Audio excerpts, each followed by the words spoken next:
ছাব্বিশে জুন মাদকদ্রব্যের অপব্যবহার ও অবৈধ পাচার বিরোধী আন্তর্জাতিক দিবস 2025 উদযাপন উপলক্ষে কুষ্টিয়া ব্যাটালিয়ন 47 বিজিবি কর্তৃক বিভিন্ন কর্মসূচি আয়োজন করেন।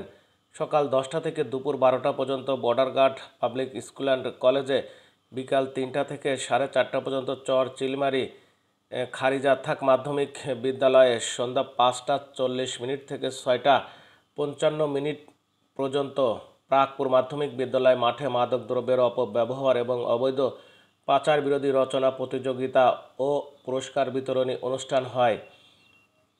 এছাড়াও শিক্ষক, শিক্ষার্থী এবং অভিভাবকগণের অংশগ্রহণে মাদকদ্রব্যের কুফল সম্পর্কে সচেতনতামূলক মত বিনিময় সভা অনুষ্ঠিত হয়েছে।